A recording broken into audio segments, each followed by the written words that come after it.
Hello, and welcome to Ask the Expert, a space for relaxed, unscripted conversations with bold women who are making an impact. If you are new to my channel, I am the Michelle Olivia, and I am passionate about helping everyday women to embrace more peace, more passion, and more purpose every damn day. In each episode of Ask the Expert, I will be sitting down with incredible women to talk about life, leadership, personal growth, and real stories behind the success. No scripts, no rehearsed answers, just honest conversation. Let's get started. My guest today is my friend, Fallon Whidden. I am not sure if she knows it, but she is a big part of my journey over the last year or so. But I'm going to tell that story at the end of today's session. Fallon, welcome to Ask the Expert.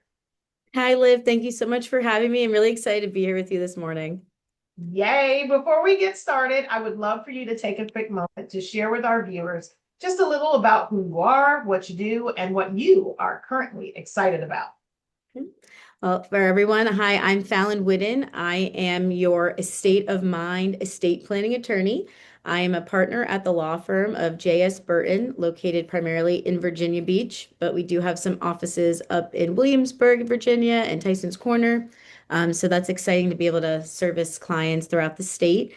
I help women, families, retirees, business owners, caretakers, estate plan, which is really the planning of getting our lives legally organized, medically, financially, legally, right? Making all those decisions. Should you become incapacitated or should you pass away? Life is exhausting enough. There's a lot of expectations on us. So I try to create what I say that a state of mind or your peace of mind, because through planning, I do find that there is peace. You have control and peace. So I try to help everybody have these conversations ahead of time before life throws something at us and we are in the midst of chaos. So I'm really passionate about educating people about this topic and about how they can help themselves and their family. Something I am really excited about right now is that I have been doing a bunch of workshops, more fun, game oriented. I do a family feud game. I play bingo, estate planning bingo. So I'm really excited about adding some more games on and seeing some more people this summer to try them out because I want people to have fun while learning about a topic that can be kind of heavy. So it's I'm excited about this right now. Awesome. I'm a little disappointed that I'm not back in Virginia with you because I see your events popping up in my feed and I'm like, oh, I wish I could go to that. So, but it's a bit of a drive. For It's those of big. you that are in the Hampton Roads area, you've got to check it out. Once this is posted, you'll have all of Fallon's links and you'll be able to follow her and attend some of her events. So this is the point of time. We're going to dive into our Q&A. Fallon, pick a number from 1 to 20. 9.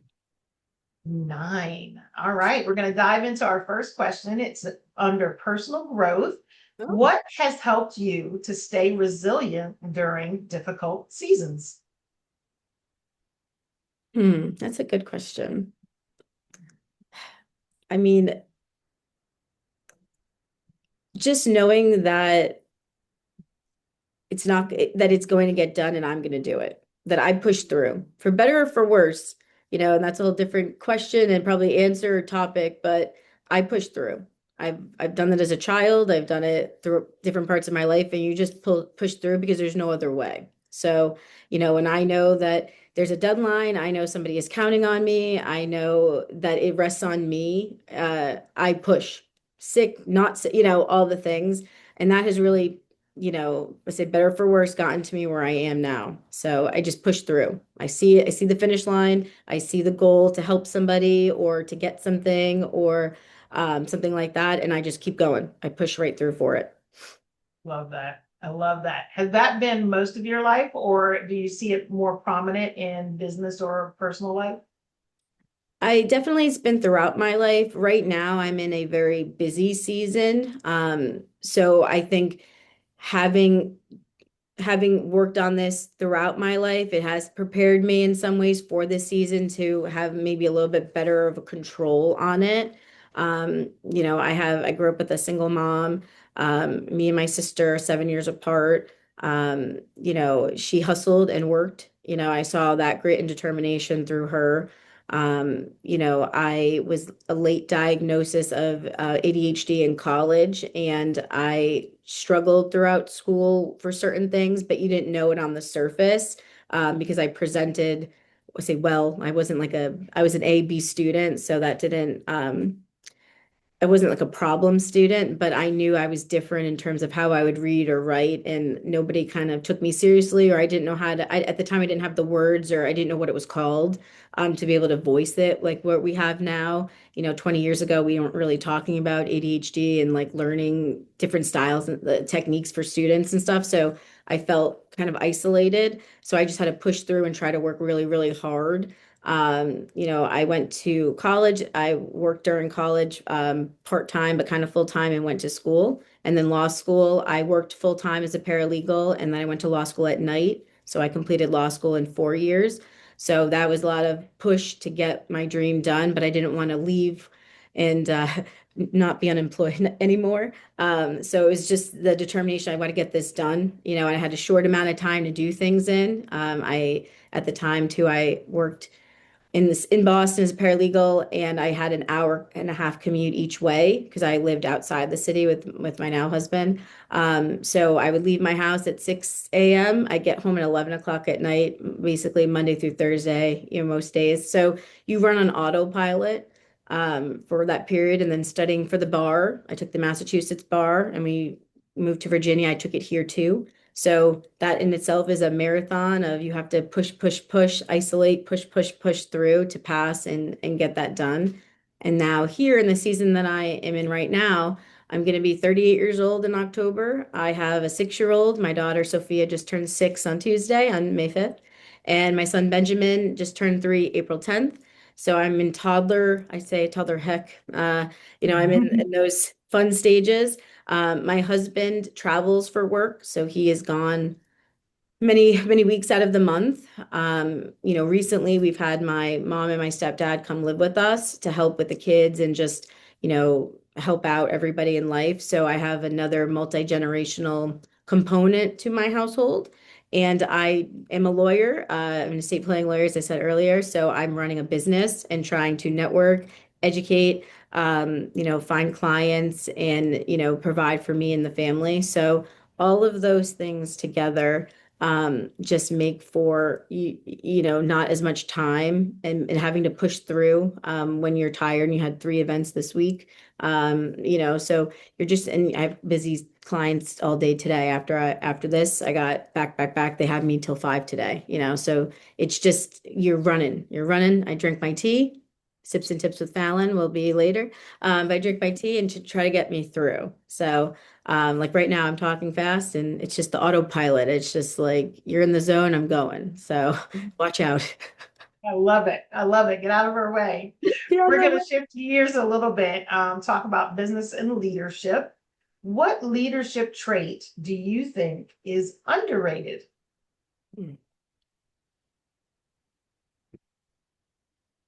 I think compassion and understanding, like that understanding, um, because you can, I always misquote it, but it's like, with the iron fist type of thing. I like to say I do run a tight ship, right? I'm a scheduled person, I'm type A, right? But there's also that level of understanding, and compassion for people. Everybody is going through things, okay? And that can manifest and come out in different ways, whether it's a poor performance or a bad day, or maybe something good's going on and they're really happy, right? You just don't know. I was a paralegal and I worked for attorneys most of my career in that when I was a legal assistant, a paralegal, even in high school, I had like a little legal assistant type job. So I've always been in like the law firm space. I've always worked with attorneys, men, women, and I always did whatever I had to do. And there was that understanding that most of my attorneys, it was like we were a team. So having the idea that, you understand, you're trying to reconcile people are having a bad day or where they're coming from or a different perspective. But how you get that work done together is super important. So I try to be understanding of what you have going. I try to get to know people that I not only like work with, but people who are working for me. Because I want to know where you're coming from. What's the value system, what your background is, what you're interested in, because I do care about you as a person, and then I want us to care together about the work that we're doing. So I'm trying to be understanding and try to foster this kind of team mentality. I'm not above anybody, I'm not below everybody, but we're here and we're working together because I can't do what I do without help and vice versa. So I've always been very aware of that. And I think that's super important that sometimes it gets lost. You get too big for your britches type of thing. And that's not me. Awesome. And the entire time I've known you, your compassion and empathy definitely shows through. Very genuine person. I love that about you.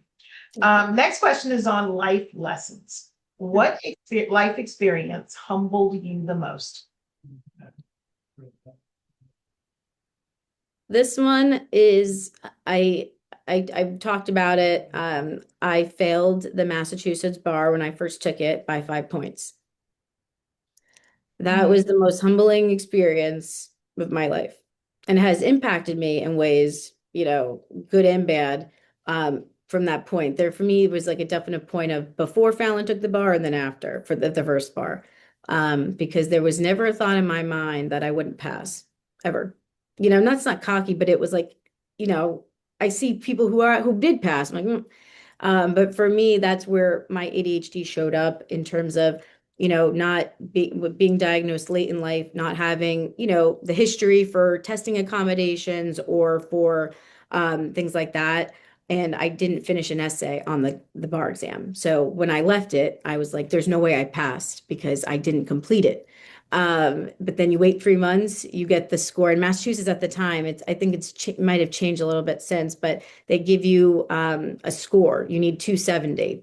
In Virginia, for example, it's pass fail. You don't get like a number, but in Mhm. Massachusetts, it's 270 is pass. I got 265. And when I opened it, I thought first, I was like, well, not surprised, kind of, but was. But then I was like, well, I was so close for not finishing an essay. I did pretty damn well, right? But that was humbling because I felt like I wasn't good enough. I felt defeated. I felt just crushed, and then you get like a week to be that way. And then you have to start turning it back around to study because the next exam is February. So you find out the end of October and then you have it the mid to end of February. So you only have a short period of time to get it together, to get back on the horse. So that failing and accepting defeat in that way and pushing myself to try harder or study different or learn a different way how to do the material faster and writing it was definitely hands down the most humbling thing that's happened to me. I know for me, and I'm not sure if you agree with this in your experience, but for me, the shorter amount of time I have to recover sometimes can be better because it Mhm. gives me less time to beat myself up. It gives me less time to wallow in, oh, I didn't get it done. If I Mhm. know I have to, oh crap, I've got 3 weeks to get it done. Yeah. Yeah. And I do agree with that for some things, but for the bar for me, because there's so many things that you have to learn in subjects. Massachusetts at the time, they were a state specific state. So you had about 7 to 10 subjects where now that they've changed their version of the exam. But for example, Virginia, it's like 20 something because we have a different version and it's still state specific. So it's a lot of material you have to cover and you have to cover certain points. So for me, it was speed. It was like, I can't just lily dally and go, oh, wait, that sentence should sound better. It's like you have to just like regurgitate everything that you think you know about that one topic and move on and don't go, wait, let me go back. So, time for me, I needed a little bit more, but just to be more purposeful for what I had to write down because you're trying to beat the exam, right? Like that's what I had to learn is that you're trying to beat the way that the test is designed. So that's what I tried to master the second time around. Which apparently you did. I did pass it. I had Massachusetts license and then I passed it the first time in Virginia. So, I stumbled and then you flourish, So definitely all sales a go after that. Well, we're going to shift a little bit gears again and we're going to talk relationships. For you, what does showing up for people really mean? I'm a like all or nothing person. I'm Italian. I'm from Jersey, you know. Um, I'm a very much you give what you get. So I love to a fault. I'm loyal to a fault. I'm your biggest champion, but if you mess with me, right, I just go, okay, bye, and then I move on. Like I'm a cutter outer. I'm a Scorpio, so I always sometimes attribute it to that as well. I'm super direct. But I do have a soft side. So people think just because you're direct or you're a little bit more tough that you don't have feelings. And actually, I have probably more feelings than other people, but I just love big, I hurt big, right? It's just you feel everything so much more intensely. So for me, I am very much the person that shows up, I'll text. If you ask me for anything, I just do it. I try to reciprocate what I would want to do for people is what I tried to do. And I've just learned that's not always how people are. So it's just kind of doesn't mean they don't like you or don't love you, right? But it's just different ways that you show that. So I try to, give it my all, be here to listen and vent to brainstorm. How could we fix it? How could I fix it? How to help you fix it. I'm a fixer by nature too. So I want to help that. But I try to show up when I can, when people need me, despite everything that I have going on. I always make time to go or do it. Love it. Love it. Let's get a little deep with some reflections. What's your question? What does reflection teach you that forward motion cannot? Mhm. That is a good one. I think it's the pace, right? Like I said already, like I'm on autopilot and you just go, right? And when you're in it and you're just go, you don't take a step back. So in the past, you can, after the event is over or the client's over or your speech is over, right? I go back and you go, oh, I miss this. Right? I'm my own worst critic. I'm super critical of myself. And I think of all the things that I didn't say, right? And not what I did say or what I was able to come across or, how I did impact somebody, So to me, reflection is I'm trying to, at least now, try to slow down in some moments and be more intentional about being present or speaking or using certain words to help just kind of slow it down because I don't want to be regretful later. And usually it's just me. There's nothing wrong with what I said or did, right? On to everybody. If I said, oh, I messed this up, they would go, what? Right? You did nothing. You were great. Right? We don't view ourselves the way everybody else does, which I wish we could do more of because I think we'd all love ourselves a lot more if we did, right? So I would say that reflection is for me more trying to pause about what I got right. So that way, next time I try not to go so much to the negative of what you did wrong. It's like, oh, that was a great speech. We had all these people cheered, or, some one person, came up to me and said I did a good job, just those little things. So that's what I would say. Love it. Love it. And I can't wait to tell my story. Anyway, we're going to shift gears into some fun. Here's your fun Okay. question. What is a favorite place that always makes you happy?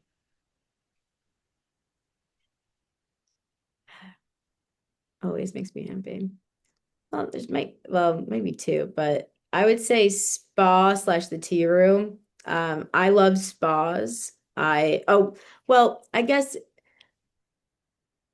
because it kind of goes with it. Like spa, tea room, bath. Like I have a bathtub. So I will Mhm. say maybe I'll extrapolate and say bath because I have a bathtub. It's a Jetta tub in my bathroom. And I never had one until we lived in this house. So when we would go on vacation or I would go, always make sure I had a bathtub because I just love the idea of just like soaking in the water. I have my face mask on, I got the bubbles, right? Maybe, my husband made it too, so he has candles now for me, little light on candles.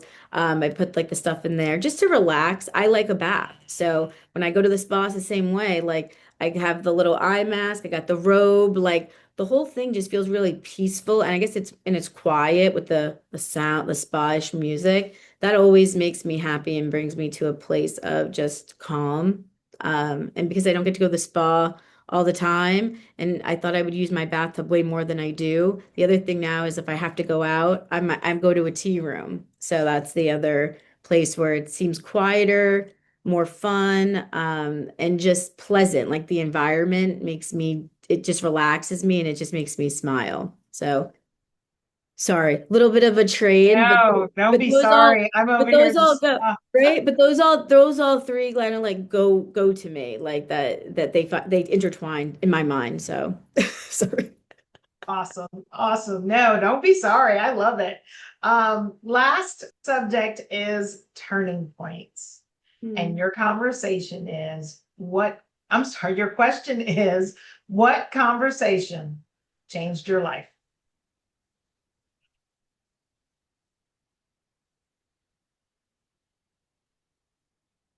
This one's more of a hard one. But I used to practice family law before I moved over to estate planning. But I say before I transitioned over, I practiced family law for about 3.5 years. That was my goal. When I was a child, I always wanted to be an attorney and I always wanted to do family law, right? Um, I had um a background for, my parents are divorced. My dad's really not in the picture, really never was, in and out. There's substance abuse issues there and violence, that things that you had talked about as well during your sheet talks that it resonated with me. Um, so that always pushed me to want to fight the good fight, right? To make them pay, to do all that type of stuff. And you don't realize in practice, right? It's not what it is on TV. Um, I got my quote dream job, and that, okay, I'm going to be a family law attorney. I'm divorcing people, I'm helping children, right? And it's way different. The emotional and just taxing on you and knowing that it's not so glamorous is hard. I give so much credit to all my family law practitioners that do it for bazillion years because it is, it hardens you. And after about 3.5 years, Sophia was born during 2020 during COVID. So after I got back from maternity leave, that year, that first year I was with her, it was really hard. And then now being a mom, doing all of that and not having childcare, not having help, and I realized that I really don't like litigating. I don't like going to court as much as I thought I would. So all the things I thought about being an attorney, like going into the office, meeting a client, drafting, the pleadings, going to court with the judge and negotiating, right? Like everything that I had always thought being an attorney was, right? I was kind of questioning, like, is this for me? I started feeling like maybe this isn't a right fit. So me and the partner at the time, the managing partner, had a conversation, and it was just like we had agreed that this isn't a right fit for you, that you should be doing something else. She had said, you are young, you can still pivot, you can still do Mhm. something else, that you don't have to go to court, or you don't have to be in this field because it's a eat you up, spit you out type of field. And it doesn't mean that you can't do it, but if you could do something else and you want to, then why don't you, right? Like you're not stuck here. I was what, 30, 33, 32, 33, so first starting off in my career, because since we had moved and everything kind of got shifted. So I felt like, all right, I have to start again, like really. So that conversation of it not being a right fit opened up the door to what I do now. That, I am an attorney. I'm not, it's also the realization of I'm not less of an attorney because I don't stay in the office 9 to 5. Right. I still am lawyering, going to clients' houses, going to the hospital, going to networking events that I need to meet people and referral partners, right? Going to, performing, putting on seminars and educational workshops about this topic. That's still work. It's just in a different way. And I get the flexibility to make my schedule, to come and go as I please, to be able to take off for 2 weeks in Christmas when the kids are home, or if they're sick, I can, rearrange, within reason my calendar to be home, or it was my daughter's birthday Tuesday, so I was out of the office, spend day with her. So that turning point of accepting that you weren't good at this didn't mean that you're a terrible attorney or a terrible person. That's what I've had to learn so hard to separate, is that just because it didn't work out doesn't mean that you're worthless and that you suck, right? Doesn't mean that I'm not a good attorney. It just means that I'm made for something else and I can still help people and still be an attorney and do all those things. It just looks a little different. So it's kind of just changing what you thought you needed to be versus what you could be, right? So that kind of evolved for me. And that conversation, it was July, or was it May? It was May of 2021.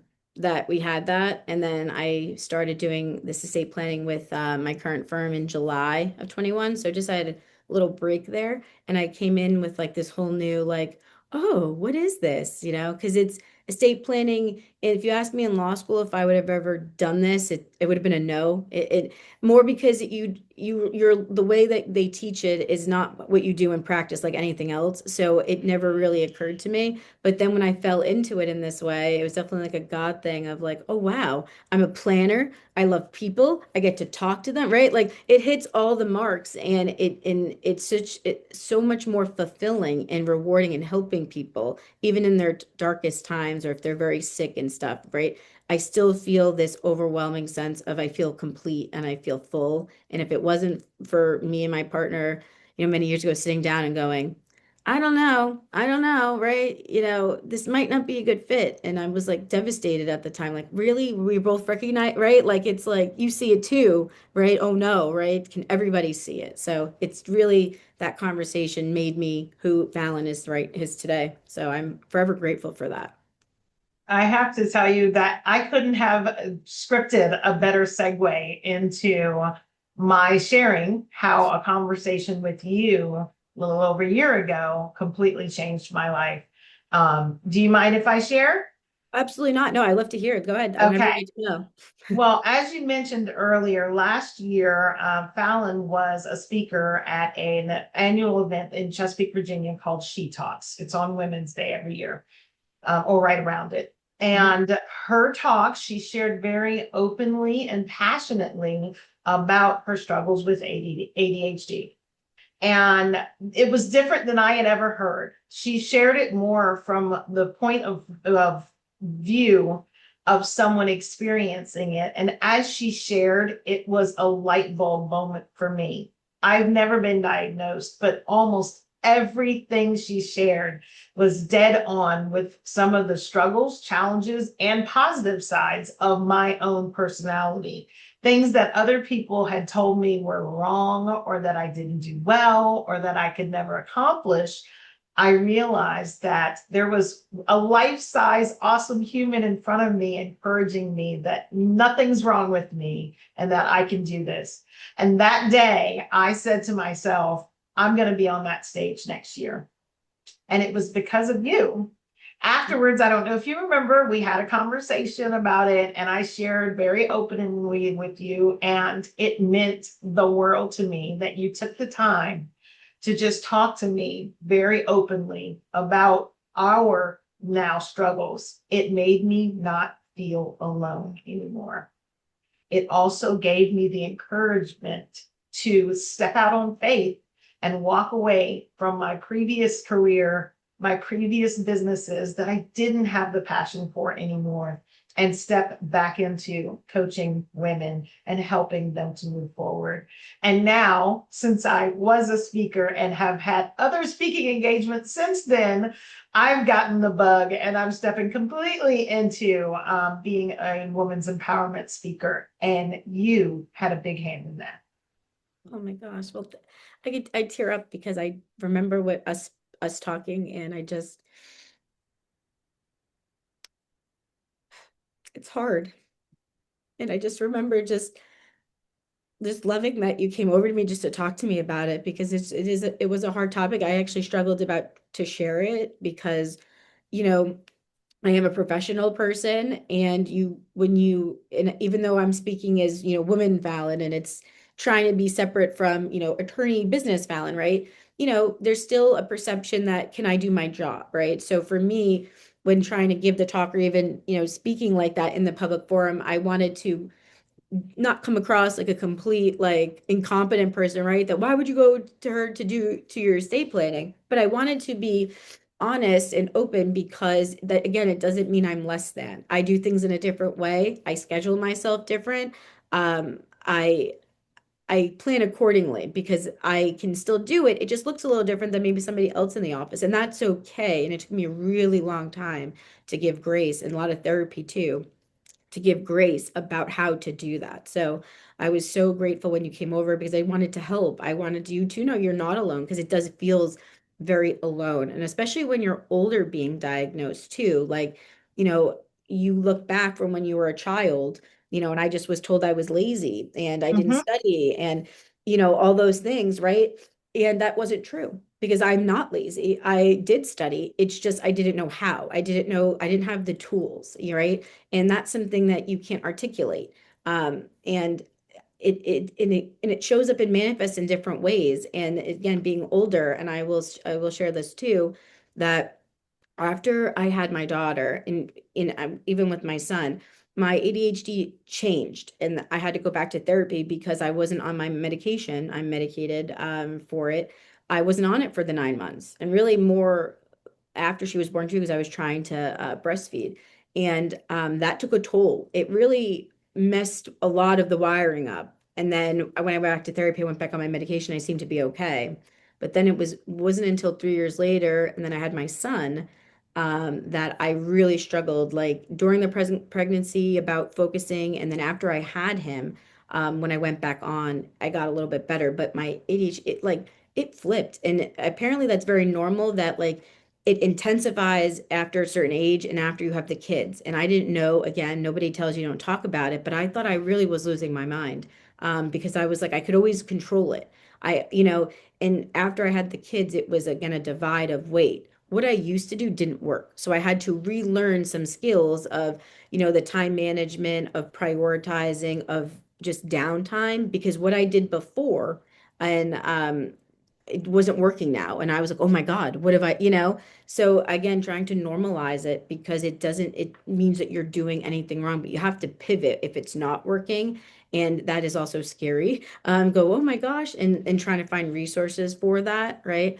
But I'm happy that made my day, when you came up to me and said, well, that's why I did it. Like after you came up to me and I was so nervous, I said, "Th- I did it for Liv." Like, and I didn't even know it, right? So I feel like God, again, he made me speak on it because again, it's for you too, right? It's just as much as for me, but I'm glad it was for you, so bonded by that. It was such a meaningful, powerful moment for me as well. So I just want to let you know that I'm so happy that And I am sure that this is going to speak to a lot of women out there that feel just like us. So I always like to end on a my signature question. As you know, and some of you viewers may know, my life's work is built around helping women to have more peace, more passion, and more purpose in their life. As my closing question, I like to ask you, Fallon, what are you choosing more of in your life right now? I'm choosing more to do less. I love that. Yeah. Oh my goodness. Share a little bit more about that. Sounds corny, but right now I'm in a busy, busy season and I'm a yes person, right? I just yes, figure it out, yes, figure it out. And what I'm learning is that sometimes less is more, right? And it's again corny, but it is true. And you don't really realize it or until you're in it, where you're like, well, if I have the calendar and I do have 5, 6 events, it's hard to promote 5 or 6 events. It's hard to just mentally do, right? All the things that go into planning events. And I know you know about that, other people too, right? Of just all that, right? Um, and am I giving my all to it, right? It's it's almost like I want to hyperfixate on like one or two things, and then go back into my natural ADHD state because I love a good hyperfixation, right? Um, Mhm. but again, you want to try to cast that net so wide, right? Because you're afraid of losing opportunities or miss things and or get like that FOMO, like is the grass greener, right? But like just after the past couple of weeks for me personally, I'm kind of reevaluating of maybe I do need to do less because I will get more out of it, more time back, more impact for people, um, just just more peace for me too, not be so crazy, right? Like where I would crazy scattered. So I'm trying that. So I'm actively trying. So I'm not I haven't mastered, not perfect, but I'm at least putting it out there, doing the affirmation of trying to do little less is more. So I'll let you know how that goes, but I'm trying. Definitely. If anybody's got tips out there, like, but I'm trying. But recognizing it is always the first step of being aware of how you're feeling and how we can change it. So that's kind of where I'm at this week of like just acknowledging that you're doing a lot. Mhm. Reel it back a little bit. And what does that look like? Maybe I baby step it back because maybe I don't do right, but I can pull back one or two things. So less is more, you know. Oh, awesome. When we're done, remind me to tell you my 4 questions. Okay. Sorry, guys, if you're watching this, you'll have to find it on another video. This is just Fallon. Well, thank you so much for being with me today, and I have truly enjoyed this. I really appreciate you. Thank you so For much. Well, my thank you. I miss you. thank you. I miss you too. For my viewers out there, you know what to do. You're on YouTube. Like, subscribe. I love it. Feel free to share this with a woman that you know would benefit from hearing Fallon's episode of Ask the Expert. And as always, have a wonderful day. Make it a peaceful, passionate, and purposeful one. Bye, guys. Bye.